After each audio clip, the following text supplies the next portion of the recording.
Welcome to Messy Christian Mamas. We are 3 Christian moms with a progressive mindset and loving hearts and minds. We are imperfect humans, but we're all loved in God's sight. At some point, we've all felt like the church and Christianity may not have been for us, but God isn't looking for perfection. He's just looking for you. We are not experts in Christian theology, and we do not represent any particular Christian faith or church. We are simply here to be authentic, and we hope you join us on this journey.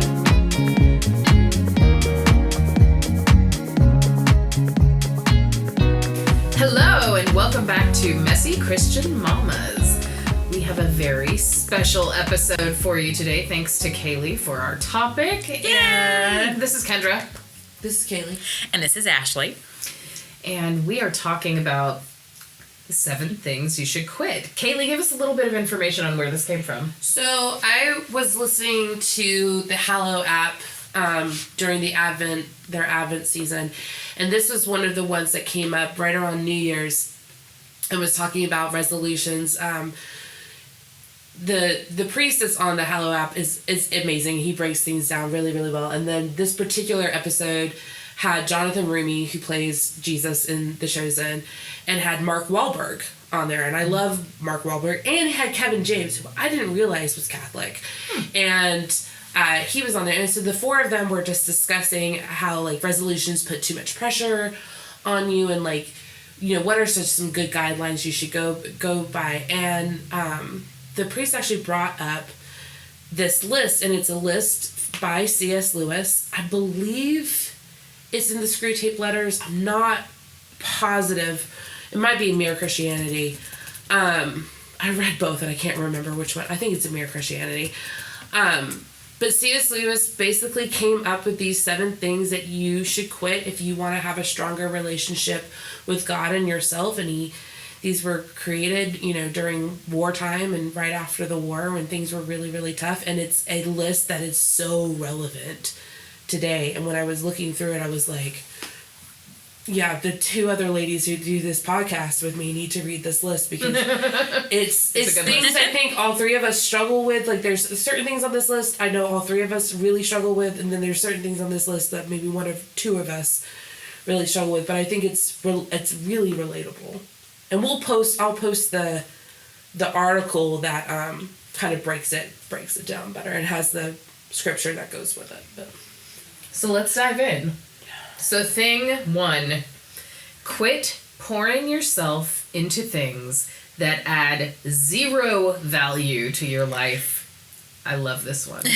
such a good way to kick off. Spiritual diet again. Right? Yeah. As well, you know, I like to collect responsibilities, right? As my therapist used to tell me. And so this has become a really important one to me that I try to use as a filter for the things that I say yes and don't say yes to. Well, I guess that word is no. When I was like, it's pouring out. Like, stop pouring yourself into things that add no value. So to me, I was like, okay, what am I pouring myself into that isn't pouring back into me? Mm-hmm. Like, there are certain things that I have to pour myself into because they're responsibilities that I have. But like my job, for example, I have to pour myself into my job, but I get paid. So, and that's how I pay my bills, and that's how I can survive. So it's one of these things where it doesn't fill my cup up a lot, but it does fill my bank account, so we're okay. But then I was like looking at other things, like, you know, just stress and worry. And I love how, you know, one of the things that she put on here is like the news and gossip and social media. And these are things that do not give anything back. You know, we have the newsletter that we use, the email newsletter, the Pour Over. I know you had signed up for it. Yep. And it's a Christian-based newsletter where they just give you tiny chunks of the news, and it's from a very neutral position, I feel, and there's scripture that goes along with it, and it basically just kind of breaks it down for you into easy to digest pieces, because I think that doom scrolling and becoming paranoid and, you know, just filling your brain with negative images and, you know, toxicity that you're just seeing on every single news channel is just not healthy. Yeah. It's just Though not I do healthy. feel like we're at a point in our country right now that we do need to be aware of what's happening, but maybe like listen to it a couple times and then stop. Yeah. but yeah, I think we do need to be aware. I I think it's like one of these things too where you can't tackle everything. Yeah. Like, you're one person. Yeah. Like, you cannot fix every problem in the world. And so we live in a country where we are extremely lucky that we do have the privilege to where we can turn off our news and we can turn our back on things. We're not in a war zone. We're not living, during a famine, so that's a privilege that we have. But it's one of these things where you can't feel guilty either. Like, I'm sorry, like, you cannot end world hunger, cure cancer, end racism, end sexism, end homophobia all by yourself. And so to live each day thinking, like, just feeling guilty about the fact that you're not doing enough, you're one person. Pick something and, really kind of dedicate your efforts into that one area. And because there's plenty of people that are working in these other areas, and you don't have to live with this whole like doom and gloom attitude. It is tough. It's tough to be aware and not feel overwhelmed or not dedicate a lot of mental real estate to the problems, which I feel like is another thing. Yeah, I feel like I spent the past decade putting my head in the sand and not watching the news because it did affect my mental health and it did make me feel like just anxious and depressed, But I feel like at this point in time, like you gotta see what's happening. Yeah. I don't watch the news, but because I don't really like cable news and things like that. It's just so hard to find anything that's truly unbiased. Objective, right. Yeah. If anyone finds it, let us know. Yeah. That's why I like this newsletter, because it's easy to digest. So you get what you're supposed to, like, you get what you need to know. Yeah. And then if you want to go into further research on that particular news story, then that's on you. But I at least know what's going on. And I need to remind myself that I'm not in control of this. Yeah. I'm not in control of what other people are saying and what other people are doing and how other people are feeling. I'm only in control of myself. So if I choose to just have this really negative mindset of the world is ending, everything is crap, like, people suck, the world is being destroyed. Like, that's such a negative headspace to put yourself. And when you already have depression, like, it can just bury you. So it's one of these things where I'm very aware of what's going on, but I'm also very aware of the people that are near to me that are relying on me. So I can't wake up and just be negative and toxic, because that's then going to that's going to ripple outwards from me. But if I have this positive, more optimistic attitude of, things suck, but like, we can do this and we can pray about it and we can talk to people about it. We can support our friends that are near us that are dealing with these things. These are things that we are able to do that make a difference and then ripple out from that as well. But people who are just spewing negativity all the time on both sides. Right. Because it's not just one side who's spewing negativity. It's both sides pointing fingers and screaming at each other. And you're like, the rest of us are kind of just sitting here being like, okay, well, you're not coming up with any solutions. So I think that's where this grassroots, making sure you're taking care of yourself and the people who immediately surround you becomes really important, because from that you can build up. It's like the game of Risk. You can just build up from there. Now, on the flip side of that kind of content, I did spend quite a while where I cut out anything that wasn't like spiritual or faithful sort of content that I was consuming for a while. And I think that was really important for me as a reset.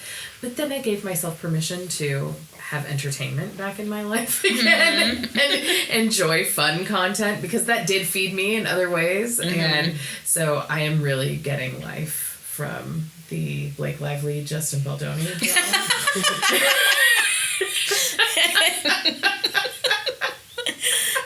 Oh, man. So I'm not super into celebrity gossip, but that one, Yeah. really enjoying that one right now. So Thing 2, pruning season. Quit hanging out with the wrong people. Yes. Yeah. Yep. It's a See you guys. good. Sorry. You should check out the Blake Lively, Justin Bieber. I read a little bit.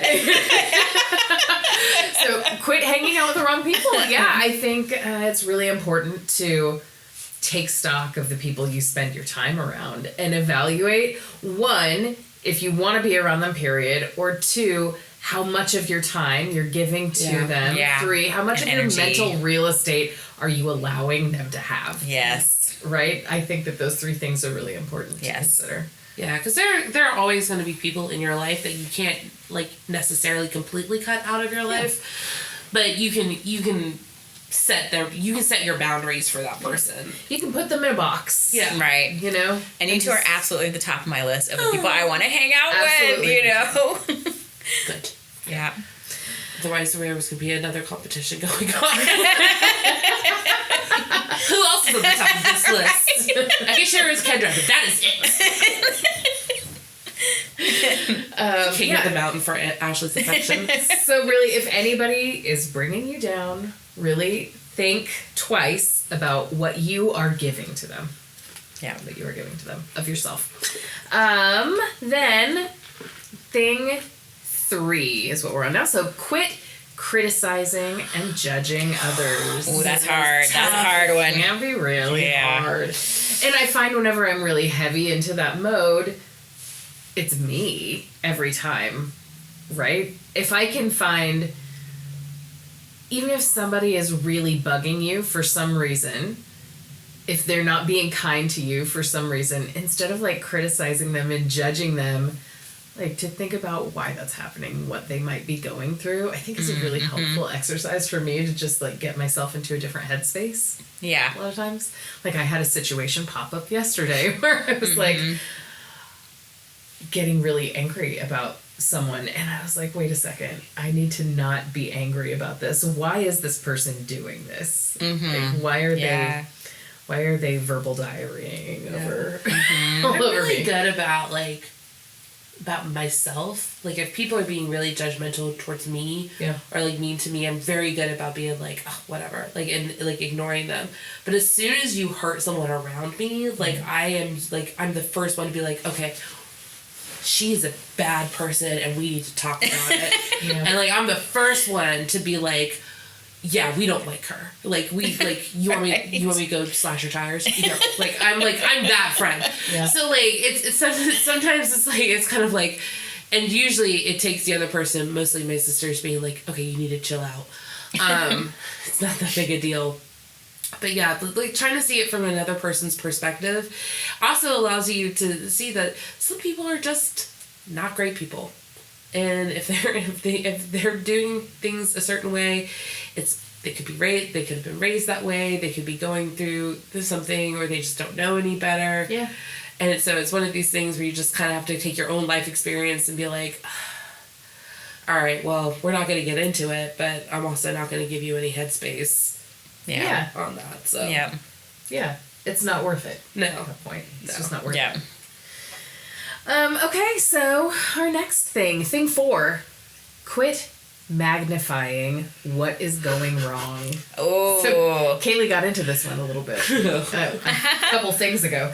I think this is true like with teaching a lot of times. Like it's human nature to like try to fix whatever is wrong instead of shining a light on what's going right. Yeah. Especially with your students, like which students are really growing and really learning, you know? Well, I think it's one of these things where, you know, the author of the article turns around and says, like, think of 9 things in your life that are going on right now, or 9 things that are going right and 1 thing that's going wrong. Like, where is your attention? It should be on these 9 things that are going right and not this 1 thing going wrong. And this is something that I've been dealing with, like, pretty heavily over the last couple of months is, you know, just major stressors that are going on and being so hyper fixated on what's going wrong instead of, like, kind of taking a step back and seeing the bigger picture. And how to fix it. I think we can get addicted to problem solving. Yeah.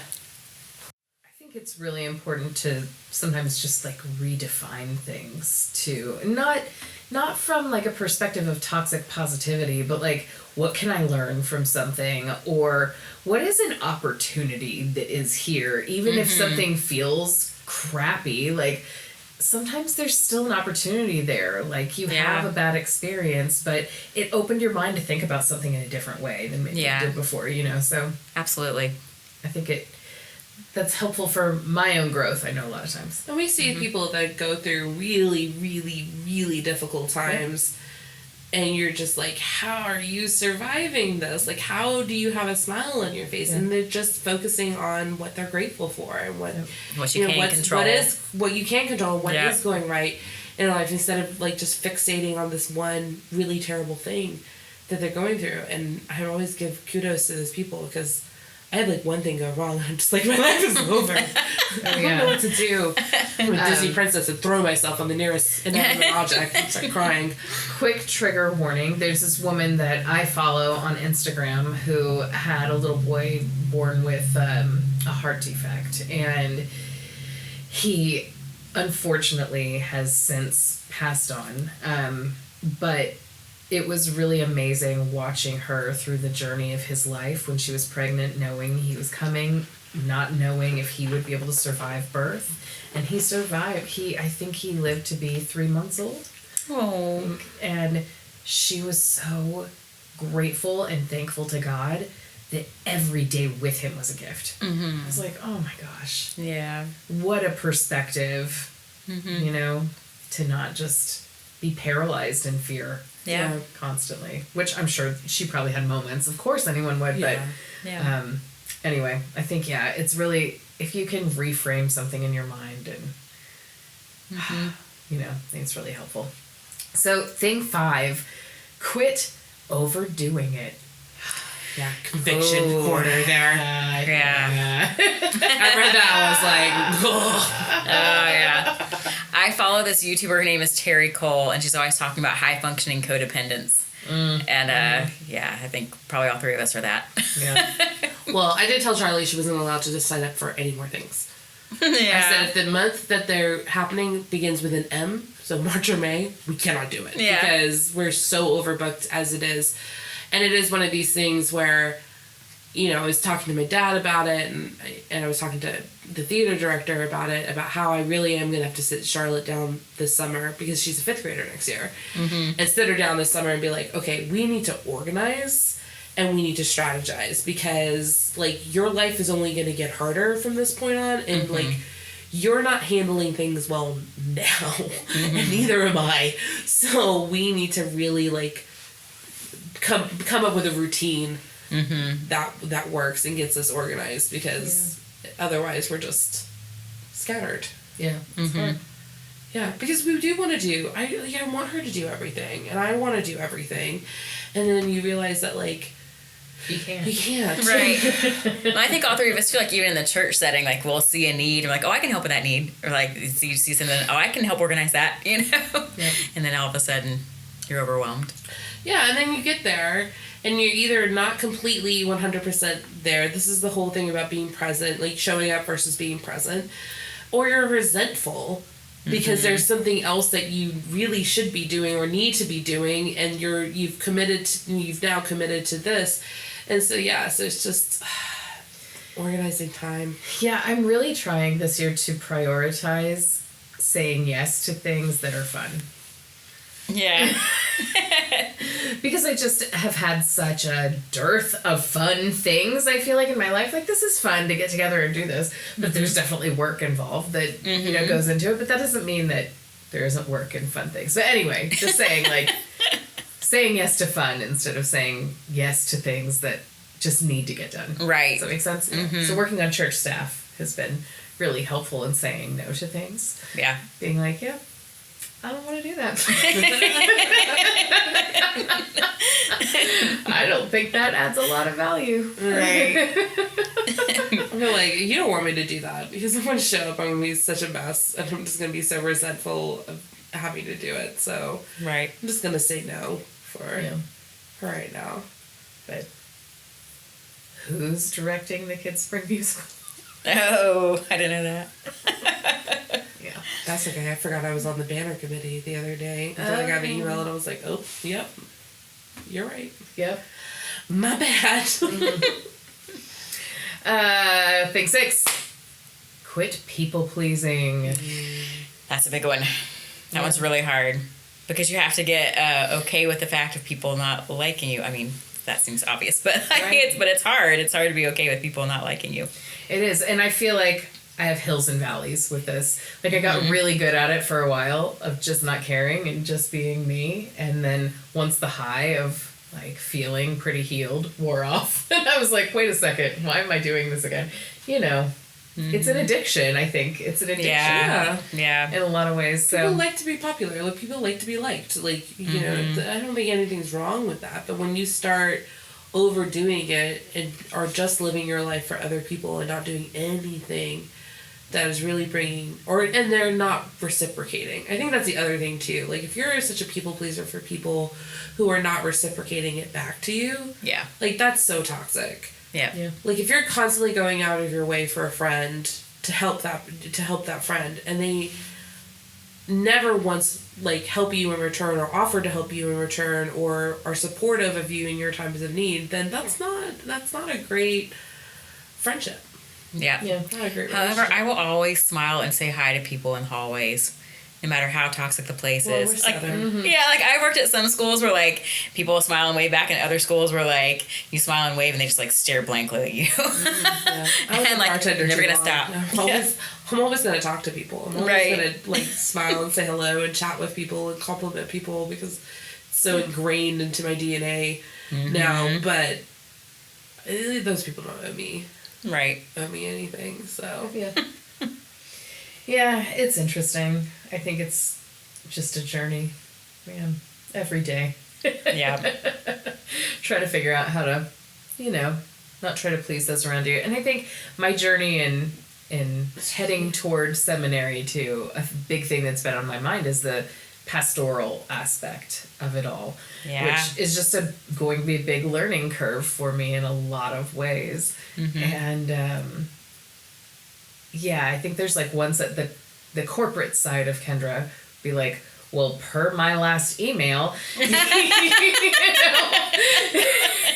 I had no problem with. I can't do that necessarily in the church, but at the same time, I don't want to just take on responsibility after responsibility. So, you know, it's a balancing act to try to find the sweet spot of. Yeah, I'm sure pastors have to have a very strong boundary game. Yeah, right? It's really interesting. It's really interesting. Thing 7. Quit overthinking. Oh boy. Never. Landmine. Yeah. don't spiral at every little problem that comes your way. Right. I don't know if I can do that. Yeah.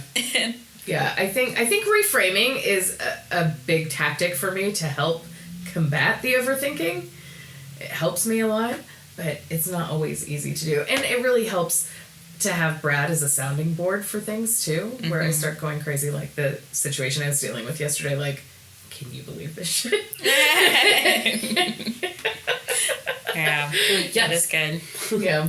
I can. It's like, well, what you need to understand about this person. It's like, oh, that's a good perspective, yeah. Yeah. I think the overthinking thing as well is just, you know, when you allow yourself to spiral, like, it's really hard to stop a spiral. And so when you start overthinking things and start coming up with, you know, 8,000 what ifs, like, those can really start to crowd your space and crowd your decisions that you make to where you're paralyzed and you can't really make any sort of decision. So it's one of these things where it's like the overthinking thing. I'm like, okay, if I'm going to spend 2 minutes trying to sort this out and think about it, I'll put a timer on my phone. And after 2 minutes, okay, you've got to do something else. Now, luckily, I have ADHD, so I usually don't even make it 2 minutes before I start thinking about something else. I've had to use the ADHD train phrase quite a bit over the last couple of months, because I'll just like randomly like ask a question, and the person will look at me like, "Where did that even?" Yeah, I do the same thing. And I'm like, "You said one word 5 minutes ago," And it made me think about and this. it caught, and like. The train went to like 6 different stations and it came to this. So just go with it. Right. Just accept it. And sometimes I'll say something like that, and then as soon as I say it, I'm like, there's no context. Yeah. I just said. There was no transition here whatsoever. I really think prayer is a helpful place to go to. Oh, yeah. When I'm overthinking, you know, when I become cognizant of being unkind to myself or just thinking too much about something, Worrying. yeah, exactly. Yeah. Then it's so good for me to dip into prayer and just try to focus on the things that I am grateful that I have, the blessings that I have in my life, and that really helps me. Yeah. Kaylee, with your ADD, do you hyper focus on things? Yeah. I do too. Oh, for sure. Yeah. I will hyperfixate, but it'll only be for like short bursts of time. Like today at work, you know, I had 4 different things that I was doing, but like I was spending like 5 to 10 minutes on each of them, and then would go to the next one, and they had no transitions to each other. So by the end of the 2 hours, I literally had to go back to each thing and be like, okay, did I actually do this the way that I was supposed to? But no, I'll hyperfixate on foods. So like I'll eat like the same breakfast for 3 weeks. Oh, interesting. Because my body, like, I like it, and it's just something switches in my brain to be like, oh, you like this, we don't have to make a decision about this now, so we're gonna hyperfixate on this particular meal for 3 weeks. Projects that I'm doing, like crochet projects, I'll hyperfixate on a project until I get sick of doing it, and then I'll go to I'm like that too. other projects. But yeah. If I'm not, if something isn't causing me to hyperfixate, then I'm not into it. So that's always my gauge. Like if I keep putting off something, or I keep justifying not doing it, or I do something else instead of doing it, I'm like, yeah, this is not a priority for me.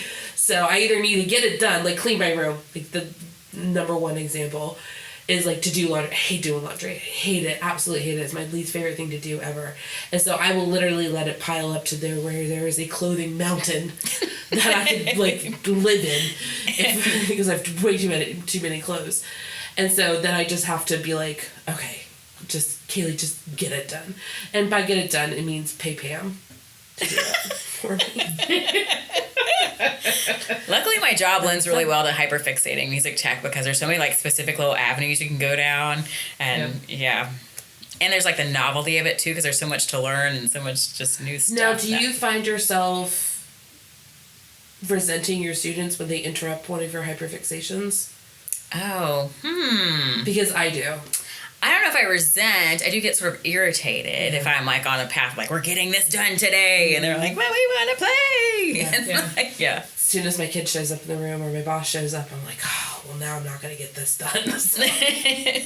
So, is there anything else that you would recommend quitting that you've learned in your life? Is there a thing 8 for you? I feel like this list kind of encompasses.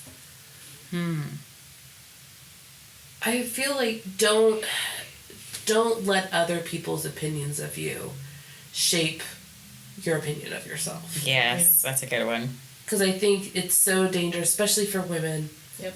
And I let it happen for so long to where I didn't know who I was. When I finally stripped away everyone else's opinion of me, I didn't know who I was. Or like what I stood for, what my values were, what my ethics were, what I found right, what I found wrong. Like I had no clue because I had just adopted everyone else's opinions for so long. And it was scary to be 31 years old and not know who you are as a person.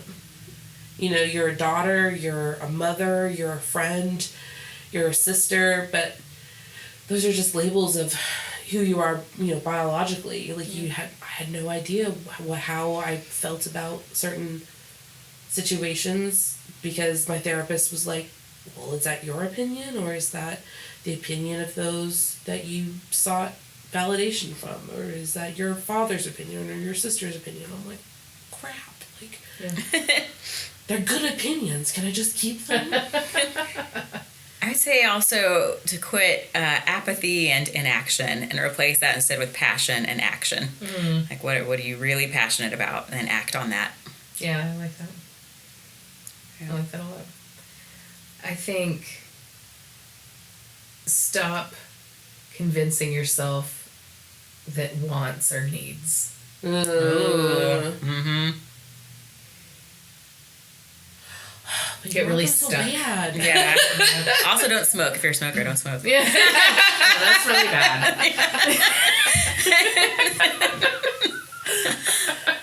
All right, so let's get into a fun story. What do we say? Sounds good. So this post comes, just like the last one, comes from the AITAH subreddit. So the title of this is AITA for telling my sister that I won't change my wedding. And this is from Friendly Engineer 567. Okay, this one is a little on the long side, so here we go. I, 27 female, am getting married to my fiancé Raj, 29 male, in a couple of months. We are having a traditional, lavish Indian wedding, which has been a dream of mine since childhood. I grew up in a mixed household. My father is Hindu and my mother is Christian. While we celebrated both religions growing up, I've always felt more connected to my father's Hindu traditions. My sister Sarah, 25 female, is also getting married around the same time. She identifies more with our mother's Christian faith and is planning a traditional Christian wedding. Recently, Sarah approached me expressing concerns that our weddings being close together might overshadow hers, especially since mine is more extravagant and involves multiple days of celebration.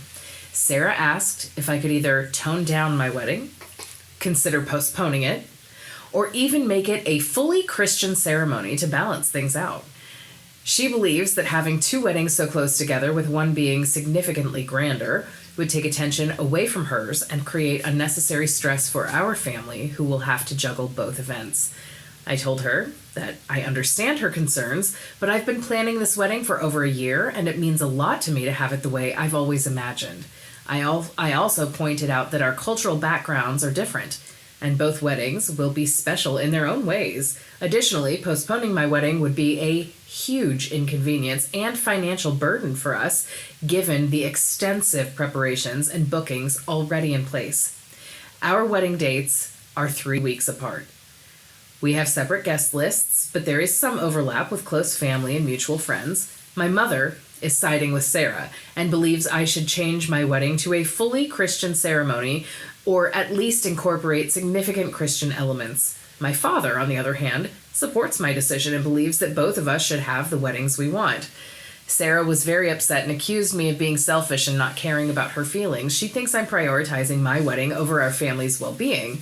My mother has started going overboard, constantly criticizing my decision and even threatening not to attend my wedding unless I change it to a Christian ceremony. She's been calling extended family members to persuade them to side with Sarah and boycott my wedding if I don't comply. My father supports my decision and believes that both of us should have the weddings we want. He has been trying to mediate, but the situation is getting more tense by the day. Sarah and I have always had a complicated relationship, and while we support each other, there's often been tension due to our different personalities and choices. Now, I'm feeling torn. I don't want to hurt my sister or cause any family rift, but I also don't want to sacrifice my dream wedding. Also, I'm not in her bridal party or any other things but her wedding, as I have mine. Okay. Also, I inherited a lot from great-grandfather, as he was Hindu and he gave it to me as I was as well. I gave my sister 40% of what he gave me, and no one is helping with wedding costs. AITA for telling my sister that I won't change my wedding.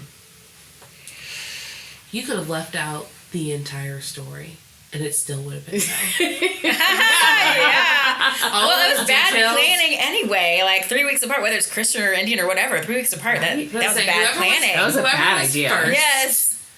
doesn't change. And Indian weddings are amazing. They're so much fun. So, Right? yeah, I would We'll definitely. I come- wish I we'll could have an come Indian instead. wedding. I would love to go to one. We'll come instead. So there's an edit.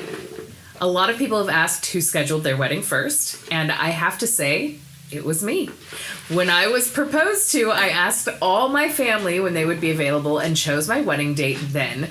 That took around 3 to 4 weeks. During that time, my sister and her boyfriend were having a fight and weren't talking, but I don't know why. But once he proposed, my sister asked that we have our wedding on the same day, same venue, and I have a Christian wedding like her. I declined, and she decided to go cry to our mom, but my dad wouldn't take any of my mom's shit. She ended up choosing a date 3 weeks later. Sounds like a very messy family dynamic. Did she say mom? And She did, yeah. British. So let's add like another layer to this whole situation. So there is some major divides like over in the United Kingdom, especially with interfaith like weddings. And it very much is this like one or the other type deal.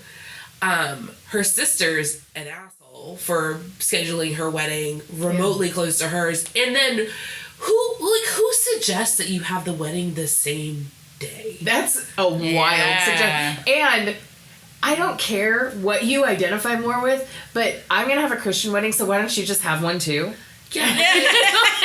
Was very there strange. a deal, like 2-for-1 BOGO deal? Like, this isn't Publix. Yeah, I mean, like, it might be like cost saving. The pastor. That would. Yeah, I imagine probably a lot. She turned around and said, like, they're paying for it. Like, they're paying for their wedding. So it's one of these things where I'm like, no, you know how much work an Indian wedding is? Oh my gosh, can you imagine? Right? Well, like, even, okay, so take away the Indian aspect of it. Take away all the religion aspect of it. Just a wedding in general is stressful. Like, planning a wedding takes, like, months and months and months and thousands of dollars that, like, you already knew ahead of time. So to turn around now, like, a few months before the wedding... Lose all the deposits on the places. Yeah, you're not going to get any deposits back. To turn around and be like, you're being selfish, well, so boo-hoo, little sis. I got engaged first. This is where, like, being the oldest sister of 3. Yep.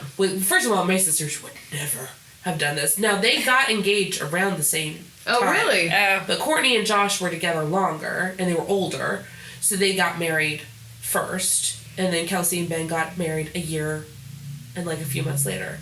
Courtney and Josh got married in March, and they got married in October of the next year. So, like, the weddings being a year apart still was a lot. Like, I mean, this still was, like, my poor dad. Sure. So, it was still a lot to kind of, like, go through, and it was stressful and everything. But I can't imagine. Actually, I would really like to roleplay this with my sisters and, like, send this to them and be like, Kelsey, if Courtney had come to you and said... she wanted your... Because they have totally different aesthetics, too. Like, so take the religion part out of it. There's so many, like, wedding themes. Colors. Now, colors. Like, my niece is getting married. She's doing all cottagecore. When Kelsey got married, it was all, like, Gatsby themed. Like, there's, like... So even if you were having the same wedding at the same day, it's still going to be 2 total separate aesthetics. Absolutely. Like, different flowers. Different, so weird. So there's an update. That's a spoiled little brat right there. An update. So I went to try and talk to my sister, but she didn't let me in unless I told her I would have a Christian ceremony. I declined and left. My mom called me later on, telling me I am a piece of shit for ruining my sister's big day. Honestly, I would have had my wedding months ago, but when a priest checked mine and my fiance's horoscope, we didn't have a date until a year later. I don't know what that means in relationship to a Hindu wedding, so I'm just... Or not, I have no idea. But I have talked to all my vendors, and though they don't do password protection, they agreed to it. Later on, I found out my mom wanted to change my bridal lehenga? Yeah. Okay. And my party decor. Luckily, they didn't let her. Also, my wedding has all of our distant relatives as well as close family. The wedding, my side alone, has 1,734 people altogether. Holy And we have a guest list of Jesus. 3,600. My sister tried to get everyone, but she didn't try and coordinate that much. She just sent the invite and told people to spread the word. All my guests are being accommodated by me and my in-laws. My inheritance included a huge castle mansion sort of thing. Is this for which real? Has This is not 100 real. rooms. I know it's large, but it is really old. And the rest have been booked into resorts by me and my in-laws. My sister didn't offer this. Okay, Depending I on think what this is the- not real. Depending on the Indian family, I've seen some of these weddings. Well, they'll like mortgage their houses to the ends of the earth for these It's weddings. wild, It's right? Crazy. Yeah. I'd be like, look, I got 3,000 people coming. Like, no, you can change yours. This seems to me like a no contact situation. Yes. I think you just get no contact. Yeah. I think with mom. Yeah, Mom and sister. Yeah, because now it's no longer about the wedding. What was that thing? Thing 1 said... Right. Things that don't serve you. Yeah. Quit pouring yourself into things that add zero value to your life. And, like, don't be misled by bad company. Yeah. Right. Yeah. She seems like she has lots of other people in her corner. 3,000. Right. Yeah. Or, Yeah. 3,598. 3,500 people kind of make up for the 2 people that are being, like, assholes about the whole thing. Yeah. And this was 8 months ago, so... This seems like the wedding was an excuse. This was definitely brewing for a long, long time. And then the wedding was the straw that broke the camel's back. Yeah. It's unfortunate. But it sounds like she's moving forward. Yeah, it sounds like she'll be fine. Oh, there's another update. Oh my gosh, you guys, I didn't see this one. Okay. After all the drama with my sister and mother, I decided to go to the bridal shop to make some changes to my wedding attire. Initially, I had booked a white lehenga due to pressure from my mom, but I wanted to change it to a traditional red one. I went to the shop. Did I say it incorrectly? No. It's lehenga. Okay. I went to the shop with my future mother-in-law and sister-in-law to make the changes. While we were at the shop, my mother and sister showed up unexpectedly. My mother started creating a scene, calling me ungrateful and disrespectful for changing the lehenga color. Sarah, seeing the red lehenga, lost her temper. She tried to persuade the shop assistant to switch it back to the white one, but when that didn't work, she completely lost control. A few days later, Sarah went back to the shop alone and demanded they change my red lehenga to white. When the shop assistant refused, Sarah went berserk. She grabbed a bottle of dye and started spilling it over all the lehengas Once in the again, shop, this is not real. screaming that if she couldn't have her way, no one else would. The shop staff called the police, and when they arrived, Sarah threatened them, saying she would make sure they regretted arresting her. Sarah was taken into custody for property damage and threatening a police officer. Her boyfriend then contacted me demanding that I pay for her bail and give up my wedding, saying that all this happened because of me. I refused, standing my ground that I shouldn't have to sacrifice my plans or fiancés for her irrational behavior. As a result, Sarah had to cancel her wedding and sell their car to cover the bail money. Her boyfriend, unable to handle the drama and financial strain, broke up with her. I think this is some creative writing. And say, then some even if elephants came along. Yeah, some even if it camels. is, it's riveting. It's I would read this book. I would watch this movie. If this was a reality TV show, I'm all in. All in. I mean, sister something. Hinged, yes. Unhinged. I'm never complaining about my sisters. Oh, man. So I'm yeah, trying to think definitely no if contact. either of my sisters had like ridiculous demands. They really didn't. Like, oh, Kelsey did tell me I couldn't dye my hair. Oh, that's funny. So, because I used to dye my hair like blue and green and pink and purple and everything like that. And I had normal hair for Courtney's wedding, and then I dyed it. And Kelsey did ask me if I could have like a normal color. Although her photographer did offer to like mask it. But I just ended up dyeing it. I just dyed it brown like the week before. It was fine. I didn't mind doing That's it. funny. But Well, on that note, anybody want to pray us out? nope. No. Okay, here we go. Lord be with you. Also with you. Father, thank you for giving us the gift of life, the gift of agency. So we get to make wonderful decisions for ourselves to maintain our own mental health and remind ourselves of our worth through those decisions that we get to make to help ourselves be the best versions of us that we can be. Father, please help us to remember that, to stay grounded in you and your Son, Jesus, and your word. In your holy name, in the holy name of your Son. Amen. Amen. Thank you for listening to this episode of Messy Christian Mamas. You can find us on YouTube, Spotify, Facebook, and Instagram. Until next time, embrace the mess, share the love, and shine your light bright, my friends.